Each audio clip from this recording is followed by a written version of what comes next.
Hello friends, आप सबका स्वागत है आपके अपने चैनल जीके बैंक में। अपनी आज की इस वीडियो में हम बीए प्रोग्राम फर्स्ट सेमेस्टर के बच्चों की हिस्ट्री का सिलेबस भी डिस्कस करेंगे और उन चैप्टर्स के बारे में मैं आपको कुछ पॉइंट्स भी बताऊंगी कि अगर उन चैप्टर्स में से आपका कोई क्वेश्चन आता है तो आप उसको अटेंड ज़रूर कर पाएँ। तो आपने अगर बिल्कुल भी पढ़ाई नहीं की है और तब भी आप ये वीडियो देख लेते हैं तो एटलीस्ट आप क्वेश्चन को अटेंड ज़रूर करेंगे, उसे छोड़ के नहीं आएंगे। तो देखो, सबसे पहले तो डरना नहीं है, क्योंकि ये बीए प्रोग्राम फर्स्ट सेमेस्टर के जो बच्चे हैं वो फर्स्ट टाइम एग्ज़ाम दे रहे होते हैं और उनको लोगों ने डराया होता है कि आपको इतने बड़े बड़े आंसर्स लिखने होंगे और इतना सारा, बच्चे सोचते रहते हैं इतना सारा कंटेंट हम कैसे लिखेंगे, कैसे हमारे मार्क्स आएंगे, कैसे क्या होगा। तो आपको डरना बिल्कुल नहीं है, बहुत ईजी है। आपको सिर्फ मेन पॉइंट याद रखने हैं और उसको लिखने का एक तरीका होता है, उस तरीके से अपने क्वेश्चन को बनाएंगे आप। देखो, सबसे पहले आपका यूनिट 1 जो है, इकाई 1, वो है प्रारंभिक भारतीय इतिहास की व्याख्या करने के लिए स्रोत।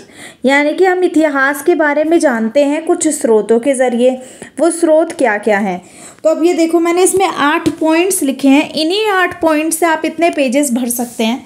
उसके लिए करना क्या होता है, सबसे पहले आपको अपने क्वेश्चन का एक इंट्रो बनाना होगा, परिचय। उसके अंदर आप बताएंगे कि आप पूरे क्वेश्चन में बताने क्या वाले हैं। आप अगर इन सभी पॉइंट्स का थोड़ा थोड़ा पार्ट अगर उसमें डाल देंगे तो भी आपका मतलब एक से थोड़ा कम, मान लो आधे से ज़्यादा पेज भर ही जाता है। उसके बाद आप अपने मेन मुद्दे पे आएंगे, इन पॉइंट्स के बारे में बताएंगे। लेकिन अगर मैं ये पॉइंट्स बताऊं और आप अपने बुक के उस चैप्टर को पढ़ेंगे तो आप उसमें कुछ डेफिनेशंस मिल जाएंगे आपको, तो आप एक आधी डेफिनेशन उसमें लिख सकते हैं। उसके बाद इन पॉइंट्स को डिफाइन करके लास्ट में आप एक निष्कर्ष ज़रूर लिखेंगे, यानी कि कंक्लूज़न। अगर आप इस फॉर्मेट में, कंक्लूज़न में कुछ नहीं करना होता, पूरा पढ़ने के बाद आपको अपने इस पूरे क्वेश्चन को कुछ शब्दों में बयां करना होता है कि देखो, इन चीज़ों से हमें इतिहास के बारे में पता चलता है, ये मुख्यतः है और इनमें सबसे ज़्यादा योगदान इन चीज़ों ने निभाया है अपना। इस तरीके से आप अपने क्वेश्चन को कंक्लूड करते हैं। तो अगर आप इस तरीके से अपने क्वेश्चन का आंसर देंगे तो बहुत सुंदर आपका एक आंसर बन के तैयार हो जाएगा और आपको बहुत अच्छे मार्क्स इसमें मिलने की संभावना रहेगी। तो जैसे कि आपका फर्स्ट चैप्टर है प्रारंभिक भारतीय इतिहास की व्याख्या करने के स्रोत। तो हमको इतिहास के बारे में जानने के लिए किन किन चीज़ों की सहायता लगती है, तो किन किन चीज़ों की सहायता से हम इतिहास को जानते हैं। सबसे पहले सिक्के। आपने सुना होगा बहुत सारी सिक्के हमें मिले हैं, यानी कि मोहरें मिली हैं, हड़प्पा सभ्यता में भी सुना है। उन मोहरों से हम क्या जान पाते हैं कि किस तरीके से वो लोग व्यापार करते थे, और मोहरों पे क्या होता है, उस समय के राजाओं के नाम या फिर राजाओं के चित्र बने होते थे। तो ऐसी चीज़ें उस पर उत्कीर्ण होती थी जिससे हमें उस समय के बारे में पता चल जाए। तो सिक्के एक महत्वपूर्ण स्रोत है इतिहास को जानने के लिए। उसके बाद अभिलेख, और कुछ अभिलेख ऐसे हैं जिनको पढ़ा जा सका है और कुछ अभिलेख ऐसे हैं जिनको पढ़ा नहीं जा सका। जैसे कि हड़प्पा सभ्यता में भी अभिलेख मिले हैं लेकिन उनको अभी पढ़ा नहीं जा सका। उसके बाद अशोका ने भी बहुत सारे अभिलेख लिखवाए हैं। तो अभिलेखों में क्या लिखा होता था, जो उस समय के राजा थे उनकी विजयों का उल्लेख किया होता था कि इस राजा ने इतने युद्ध जीते। तो पता चलता है कि उस समय राजाओं ने कितने युद्ध लड़े, कितने में विजयी प्राप्त की। हालांकि अधिकतर अभिलेखों में राजाओं की विजय का ही उल्लेख होता था सॉरी, अपनी हार का उल्लेख कोई भी राजा अपने अभिलेख में नहीं कराता था, बट उस समय के युद्धों के बारे में पता चलता है। स्मारक और भवन, जितने भी स्मारकें मिली हैं, भवन मिले हैं, पता चलता है कि उस समय किस तरीके की स्मारक बनाई जाती थी या भवन बनाए जाते थे, कैसे, क्योंकि उस समय इतनी टेक्नोलॉजी तो थी नहीं, तो फिर भी वो लोग कैसे अपना जीवन यापन करते थे, किस तरीके से घर बनाते थे, तो उससे भी इतिहास का पता चलता है। मूर्तियाँ देखो, मूर्तियाँ किस चीज़ की बनेंगी, जो उस समय प्रमुख होंगे, जिनको देखा जाता होगा, जिन्हें वो जानते हैं, जिन्हें वो पूजते हैं। इस तरह के जिन जिन चीज़ों को देखेंगे उन्हीं चीज़ों की मूर्तियाँ बनती होंगी। तो उन मूर्तियों से भी इतिहास के बारे में जानने में हमें बहुत सहायता मिलती है। सेम चित्रकला का है। लोग फोटो, कैमरा तो होता नहीं था ना उस समय पे कि कैमरे से फ़ोटो खींच ली। चित्रकला, तो लोग चित्र बनाते थे। तो उस समय पता चलता है कि भाई इनका चित्र है, इनका चित्र है, या फिर लोग इनको मतलब वो राजा हुआ करते होंगे, वो ऐसे दिखते होंगे, या फिर लोग इनकी पूजा करते होंगे। इस तरीके से उन चित्रों से इतिहास के बारे में पता चलता है। अवशेष मतलब कुछ गड़े हुए मुर्दे बोल लो आप, गड़ी हुई हड्डियां मिलती हैं उस समय के जानवर, जैसे डायनासोर के बारे में है ना, डायनासोर का स्केलेटन मिल गया तो हम समझ गए कि हाँ एक इस तरीके का एक जीव हुआ करता था। या फिर और भी बहुत सारी चीज़ें, जैसे खुदाई करने पे कुछ कब्रें मिली, कब्रों में कुछ लोग दफन किए गए थे, उनके साथ उनके कुछ सामान दफन किए गए थे। तो क्योंकि इससे हमें क्या पता चलता है, इससे हमें पता चलता है लोगों का मानना था कि मरने के बाद वो उनके सामने देखते थे, हम उनके कपड़े, उनके आभूषण और वगैरह वगैरह सारी चीज़ें उनके साथ दफन करते थे कि मरने के बाद भी उस कब्र के अंदर उन लोगों को उन सब चीज़ों की ज़रूरत पड़ती होगी, ये लोगों का मानना था। तो ये सब चीज़ें हमें पता चलती हैं। गुफाएं, जिसमें आप अजंता अलोरा की गुफाएं ले सकते हैं, उसमें बहुत सारे चित्र बने हुए हैं जिससे उसके बारे में पता चलता है। फिर यात्रा वृतांत, तो यात्री जो आते हैं, यात्रा करते हैं देशों की, उनके बारे में कुछ वृतांत लिखते हैं, तो उनसे भी हमें बहुत सहायता मिलती है इतिहास को जानने में। तो आप ये 8 पॉइंट हैं, इनको आप थोड़ा थोड़ा 4-4, 5-5 लाइन में डिस्क्राइब करते हैं तो आपका अच्छा खासा पेज जो है वो भर जाएगा। आपका सेकंड यूनिट है प्राग ऐतिहासिक संस्कृति का सर्वेक्षण, पुरापाषाण, मध्य पाषाण और नवपाषाण के बारे में हमें बताना है। तो आपका टॉपिक पुरापाषाण या फिर मध्य पाषाण या नवपाषाण के बारे में बताना है। तो इसमें क्या आपका आ सकता है, तो देखो स्रोतों के जब हमने देखो सारे यूनिट्स ना एक दूसरे से कनेक्टेड होते हैं, तो हमने ऊपर स्रोत पढ़ा। अब स्रोत जो हैं उनको हम 3 भागों में बांटते हैं। एक है प्रागैतिहासिक काल, जो ये चैप्टर है जिसमें हमें पढ़ना है जिसके बारे में। दूसरा है आधे ऐतिहासिक काल और तीसरा है ऐतिहासिक काल। तो देखो जो प्रागैतिहासिक काल है उसमें हमें लिखित साक्ष्य नहीं मिले हैं, अवशेष वगैरह मिले हैं पर कि कुछ लिखित साक्ष्य उसके बारे में हमें नहीं मिले। अब आधे ऐतिहासिक क्या है? आधे ऐतिहासिक में कि हमें लिखित साक्ष्य तो मिले हैं लेकिन उनको पढ़ा नहीं जा सका, जैसे कि हड़प्पा सभ्यता में जो भी अभिलेख वगैरह मिले हैं उनको कोई आज तक नहीं पढ़ पाया। फिर है ऐतिहासिक, इसमें लिखित साक्ष्य हमें मिलते हैं, वो सब ऐतिहासिक काल में आते हैं, जैसे वेदों और वेदों के आगे का समय। तो देखो अब हम पढ़ते हैं जो प्राग ऐतिहासिक काल है या जिसको पाषाण काल भी कहते हैं, जिस पे आपके क्वेश्चन बनेंगे इस यूनिट में से। तो पाषाण काल को 3 भागों में बांटा गया है, एक पुरा पाषाण काल, एक मध्य पाषाण काल और एक नव पाषाण काल। तो जो ये पुरा पाषाण काल है उसमें आप क्या क्या बताएंगे? देखो पुरा पाषाण काल में क्या होते थे, आदि मानव हुआ करते थे, ठीक है। और वो ये शिकार नहीं, यहाँ पे शिकार लिखा जाएगा, वो शिकार करके जो है अपना खाना संग्रह करते थे, इकट्ठा करते थे। और आग की खोज भी पुरा पाषाण समय में ही हुई थी। और पत्थर के औजार बनाते थे, पत्थर के औजारों से पेड़ काटना वगैरह सब करते थे वो लोग। और चित्रकारी के साक्ष्य भी मिले हैं, वो एकदम लास्ट में मिले हैं जब अंत हो रहा था पुरा पाषाण काल का, उस समय में। तो देखिए आदि मानव थे, आज के आधुनिक लोगों जैसे लोग नहीं थे, आदि मानव के जैसे लोग थे। खाना पकाना उन्हें उस समय नहीं आता था, तो इसलिए वो केवल शिकार करते थे और कच्चा मांस वो लोग खाया करते थे। आग की खोज हुई, आग की खोज होने के बाद धीरे धीरे वो खाना पकाना सीखे थे। और औजार भी कुछ ऐसा, चक्कू वगैरह तो उस समय लोहे वगैरह की तो खोज हुई नहीं थी, तो पत्थर से ही वो सारी चीज़ें कर लिया करते थे अपनी। और उन पत्थरों से ही उन्होंने कुछ ऐसे आकृतियाँ उकेरी हुई थी, तो जिसे हम कहते हैं कि चित्रकारी उन्होंने की हुई थी, चित्रकारी के साक्ष्य मिले। फिर बात करते हैं हम मध्य पाषाण काल में क्या क्या हुआ। तो पहले में हमने देखा था कि आग की खोज हो गई थी। कब आग की खोज हुई थी? पुरा पाषाण काल में। अब मध्य पाषाण काल में क्या हुआ? अब उन लोगों ने ना पशुपालन की शुरुआत करती थी, पशुओं को पालना वो सीख गए थे। और सबसे पहले जिस जानवर को पाला गया वो था कुत्ता। पत्थर के छोटे छोटे औजार बनाए जाने लगे। पूरा पाषाण काल में पत्थर के औजार थे, लेकिन बड़े बड़े औजार। लेकिन अब क्या हुआ, उन पत्थरों को पैना करके छोटे छोटे औजार भी बनाए जाने लगे, जिससे वो अपना शिकार वगैरह कर पाएँ। फिर बात आती है नवपाषाण काल में क्या हुआ। तो देखो, पूरा पाषाण काल में आग की खोज हो गई, मध्य पाषाण काल में पशुपालन करना सीख गए, और नवपाषाण काल में कृषि करना सीख गए। वो लोग कुछ फसलें उगाने लगे, पशुपालन करना सीख गए। पहले वो पशुपालन करना सीख गए थे मध्य पाषाण काल में, लेकिन उस समय केवल कुत्ता उन्होंने पाला था। अब वो धीरे धीरे भेड़, बकरी, गाय वगैरह को पालने लगे।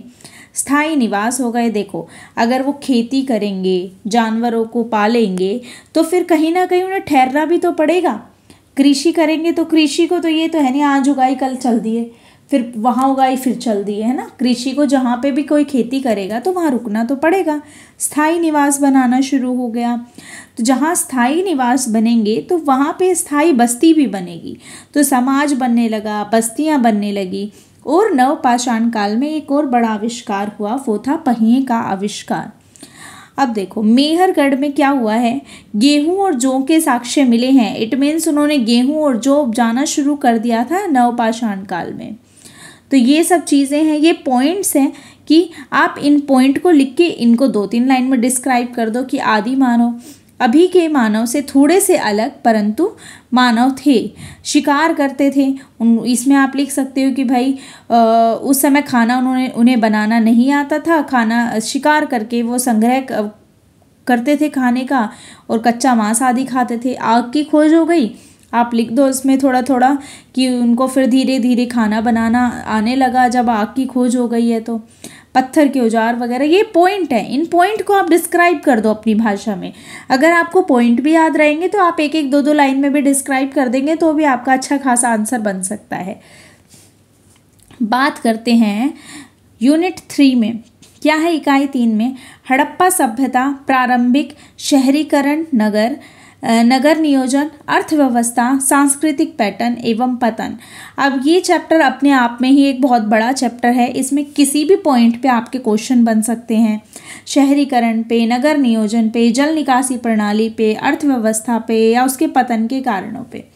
तो देखो, सबसे पहले आप इसका इंट्रो ही लिखेंगे तो आप इसके इंट्रो में क्या क्या चीज़ें बता सकते हैं कि सबसे प्राचीन सभ्यता थी हड़प्पा सभ्यता, और इसको आदि ऐतिहासिक काल में गिना जाता है क्योंकि इस समय जितने भी अभिलेख या वगैरह मिले हैं उनको अभी तक पढ़ा नहीं जा सका। और सिंधु नदी के तट पर बसी हुई ये सभ्यता थी। इसकी खोज किसने थी? इसकी खोज राय बहादुर दयानंद साहनी ने की थी। इसको कांस्य युगीन सभ्यता भी कहते हैं क्योंकि उस समय कांस्य की खोज भी हो गई थी। टीन और तांबा को मिलाकर लोग कांसा बनाते थे और उसका इस्तेमाल करते थे। सिंधु सभ्यता नगरीय सभ्यता थी। इसके प्रमुख नगर थे मोहनजोदड़ो, हड़प्पा, धोलावीरा, राखीगढ़ी और कालीबंगा आदि। प्राचीनतम नगर, सबसे पहले खोजा गया नगर हड़प्पा था इसके अंदर। तो इन सब पॉइंट्स को मिला के आप एक अच्छा खासा इंट्रो दे सकते हैं, यानी कि इसका परिचय दे पाएंगे आप। फिर अगर आपका नगर नियोजन पे कोई क्वेश्चन बनता है, इंट्रो आपका चाहे किसी भी टॉपिक पे इनमें से क्वेश्चन बन जाए, आप इंट्रो में वही पॉइंट्स डाल के इंट्रो बना सकते हैं। तो नगर नियोजन में नगरों को 2 भागों में बांटा गया था, एक तो दुर्ग और निचला। जो ऊपर बसे थे वो दुर्ग कहलाते थे और नीचे जो बसे थे उन्हें निचला नगर कहते थे। अगर हम बात करें दुर्ग की, तो इसमें देखो गृह निर्माण की पद्धति दुर्ग में कैसी थी। घर जो है वो किले बंद थे, चारों तरफ से बड़ी बड़ी दीवारों से घिरे हुए थे। पहले नींव रखी जाती थी, फिर उसके ऊपर घर बनाए जाते थे। हर घर में एक आंगन पाया गया है, यानी कि घरों में आंगन भी थे। सभी घर जो थे वो आयताकार थे और एक जैसे से बने हुए थे, सब सिमिलर थे। स्नानागार, सड़कों, घर में जो भी बाथरूम बनाते थे वो स्नानागार बनाते थे, उनमें कुछ मोरियां बनाते थे। अब वो मोरियां जो रोड पे जो नालियां थी उनसे अटैच थी। तो क्या है, स्नानागार सड़कों की नालियों से चिपके रहते थे जिससे गंदा पानी जो है वो घर से बाहर निकल सके। घरों के अंदर कुआं होता था, घरों की दीवारों पर रोशनदान होता था, ताकि बाहर की रोशनी घर के अंदर आ सके।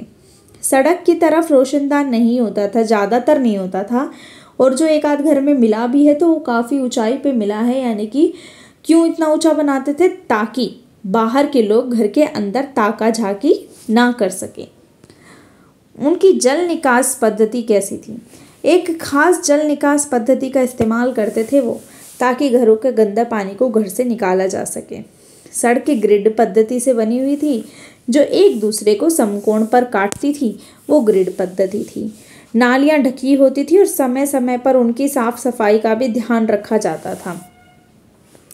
तो देखो क्या था, वही मोरियाँ बनी हुई थी। मोरियाँ जो हैं वो सड़क की नालियों से जुड़ी हुई थी, और जो सड़क पे जो नालियाँ थी वो फिर आगे जाके बाहर निकल के एक बड़े गंदे नाले से जुड़ी होती थी, जिससे वहाँ का सारा पानी उन नालों में चला जाता था।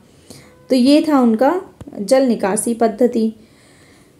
अब बात करते हैं स्नानागार।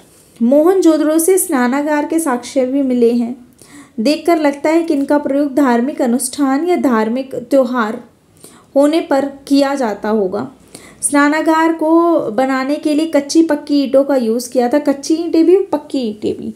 और जो स्नानागार का जो तल था ना, वहाँ पे पक्की ईंटें बिछाई जाती थी, ताकि क्या होता है, अगर हम किसी कच्ची नदी नहर वगैरह में, आपने देखा होगा किनारे में अगर कच्ची है वो धरती और उस पर आप पैर रखते हैं तो वो मिट्टी उठ जाती है ऊपर, है ना। तो इसीलिए पक्की ईंटें बिछाई जाती थी, ताकि नहाते वक्त वो जो मिट्टी है वो उठे ना, है ना, और पानी गंदा ना हो। इन स्नानागारों में ऐसी व्यवस्था थी कि एक तरफ से पानी अंदर आए और दूसरी तरफ से बाहर निकल जाए, ताकि पानी एक जगह जमे ना।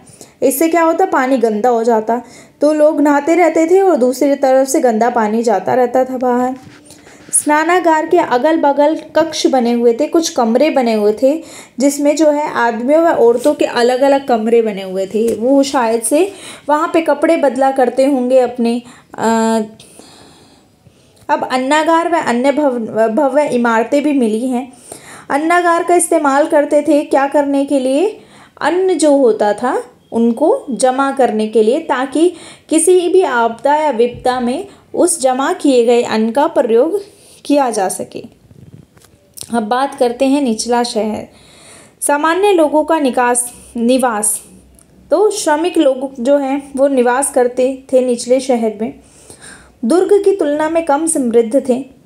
घरों को बनाने में कच्ची ईंटों का यूज़ होता था, इस्तेमाल होता था, मतलब घरों को किलेबंद नहीं किया जाता था। तो दुर्ग जो होते थे वहाँ पे समृद्ध लोग रहते थे, और निचले नगरों में जो है सामान्य श्रमिक और मजदूर वर्ग रहा करता होगा। और किलेबंद भी नहीं थी, यानी कि चारों तरफ से दीवारों से कोई घिरी हुई नहीं थी। व्यापार होता था। व्यापार का महत्व बहुत अधिक था। लोग पत्थर, धातु, हड्डी आदि का व्यापार करते थे। इनको वस्तुएं बनाने के लिए कच्चा माल उनके नगरों में उपलब्ध नहीं था। ये लोग बाहर जाते थे और कुछ सामान के बदले ये लोग अपने बने हुए माल व अनाज बैलगाड़ियों की सहायता से दूर नगरों में ले जाते थे, तथा उनके बदले धातु ले आते थे, और उन धातुओं से वो फिर फिनिश गुड बनाते थे, अपना पका माल। ये लोग मोहरों का इस्तेमाल व्यापार करने में करते थे। अगर इनको कोई वस्तु बेचनी होती थी तो वे बोरे के मुंह पर मिट्टी का लेप लगाते थे, तथा बाद में जब वह सूख जाता था तो वह उस पर अपनी मोहर लगाते थे। और अगर कोई उसे छेड़ता था तो मिट्टी के टूटने से यह पता चल जाता था।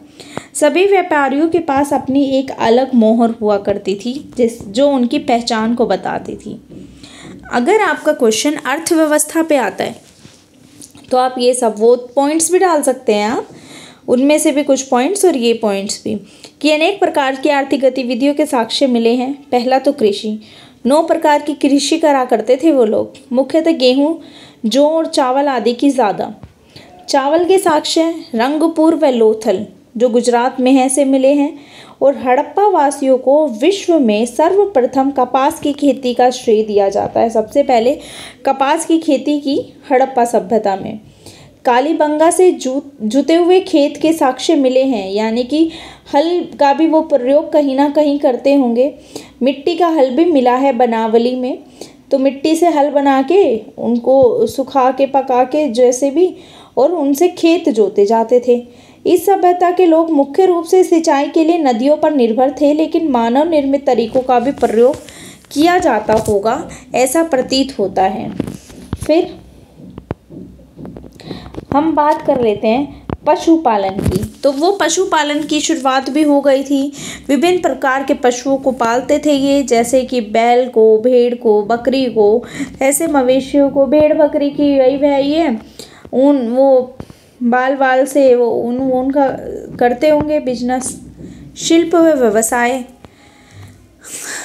और व्यवसाय भी थे उनके कई प्रकार के, जैसे कि धातु संबंधी व्यवसाय था, जिसमें सोना, तांबा, पीतल, कांसा आदि का व्यवसाय होता था। कांसा वही टीन और तांबे को मिला के बनाते थे। लोहे का ज्ञान उन्हें नहीं था उस समय। मोहर निर्माण होती थी। व्यापार के लिए महत्वपूर्ण जो है मोहरें बनाई जाती थी। सेलखड़ी नामक पत्थर से बनी मोहरों के साक्ष्य भी मिले हैं। मोहरों का आकार वर्गाकार तथा आयताकार दोनों होता था, तथा मोहरों पर विचित्र जानवरों का तथा प्रतीकों के चित्र बने होते थे, तथा लिपि उत्कीर्ण की गई होती थी। और मन का क्या है कि देखो, मन का जो है हड़प्पा सभ्यता का महत्वपूर्ण व्यवसाय था, जिसमें मन के मतलब मालाएं जो होती थी, आभूषण जिनको कहते हैं, क्या होता था, ये किस चीज़ की बनी होती थी मालाएं? सोने चांदी से बनी होती थी और कीमती पत्थरों से भी बनाई जाती थी। मुख्यतः इनमें तांबा, सोना, कांसा, शंख, सेलखड़ी, पक्की मिट्टी आदि की बनी होती थी। लोथल, सुरकोतदा तथा चनहुदड़ों से मन का निर्माण की फैक्ट्री प्राप्त हुई है, जहाँ पे मन का बनाया जाता रहा होगा। अब हम बात कर लेते हैं व्यापार की।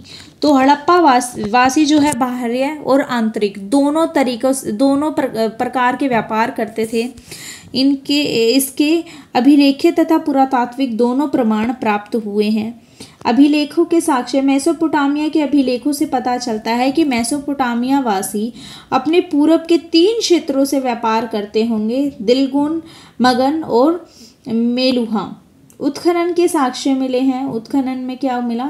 मोहनजोदड़ो तथा असीम गिरपुरम से मेसोपोटामिया की बेलनाकार मोहर मिली है। लोथल से फारस की खाड़ी की में जो है उन्हें गोलाकार मोहरें मिली हैं। आयात व निर्यात भी किया जाता था। तो निर्यात मतलब एक्सपोर्ट, आयात मतलब इंपोर्ट। एक्सपोर्ट जो वो बाहर खुद बेचते थे वो था हाथी दांत की बनी वस्तुएं, शिप की बनी वस्तुएं, मनके तथा मोहरे, अनाज। और आयात करते थे वो तांबा, चांदी, सीसा, टीन, सोना आदि। हड़प्पा में कुछ बड़े बड़े बंदरगाह भी पाए गए हैं। तो हड़प्पावासी बाह्य व आंतरिक व्यापार के लिए स्थल और जल दोनों मार्गों का प्रयोग करते थे। बनावली से बैलगाड़ी के पहिए के निशान मिले हैं तथा जो कि दर्शाते हैं कि वो स्थल व्यापार करते होंगे। मोहनजोदड़ो से नाव के निशान मिले हैं। हड़प्पाई क्षेत्र में कई बंदरगाह मिले हैं। लोथल में भी एक बहुत बड़ा बंदरगाह पाया गया है। तो नाव से प्रतीत होता है कि वो क्या है, जल मार्ग का भी इस्तेमाल करते रहे होंगे। तो कई बार क्वेश्चन बन जाता है हड़प्पा सभ्यता के पतन का।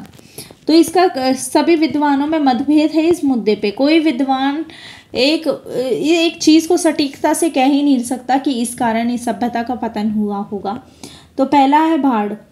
तो मार्शल और मैके आदि ने कहा कि हड़प्पा सभ्यता का जो है अंत बाढ़ के कारण हुआ होगा। अधिकांश नगर जो है वो नदियों के तट पर बसे हुए थे, जहाँ पे प्रतिवर्ष बाढ़ आती रही होगी। और मोहनजोदड़ो, चनहुदड़ो, लोथल आदि से बाढ़ के साक्ष्य भी मिले हैं। फिर दूसरा है बाह्य आक्रमण। मार्टिमर, व्हीलर, गार्डन और पिगत आदि ने कहा कि आर्यों के आक्रमण के कारण उन्होंने क्या किया होगा, सारे नगर के लोगों को मार दिया होगा और ये सभ्यता खत्म हो गई। इसके अलावा जलवायु परिवर्तन को भी AN के अनुसार जलवायु में एकदम इतना तगड़े तरीके से परिवर्तन हुआ होगा, लोग सहन नहीं कर पाए होंगे और सब मर गए होंगे। नदियों का मार्ग परिवर्तन। माधव स्वरूप वत्स ने कहा कि नदियों ने अपने मार्ग में परिवर्तन कर लिया होगा, सूखा पड़ गया होगा और सभ्यता खत्म हो गई होगी। इसके अलावा कई विद्वानों ने कहा है कि महामारी के कारण ये सभ्यता का अंत हुआ होगा। कोई इस प्रकार की बहुत तगड़ी बीमारी आ गई होगी जिसका इलाज ही नहीं पाया गया होगा और ये सभ्यता का अंत हो गया होगा। आई होप मैंने इसमें वीडियो में आपको 3 यूनिट्स के बारे में जितना भी बताया वो आपके दिमाग में छप गया होगा और अगर इन 3 यूनिट्स में से कोई भी क्वेश्चन आएगा तो आप बहुत अच्छे से उसे अटेंड कर पाएंगे। अगली वीडियो में हम आगे की यूनिट्स करेंगे। आज की वीडियो में इतना ही। वीडियो अच्छी लगी हो तो चैनल को लाइक, शेयर एंड सब्सक्राइब ज़रूर कर दें। साथ में बेल आइकन पर भी प्रेस कर दें ताकि आने वाले वीडियो की नोटिफिकेशन आपको मिलती रहे।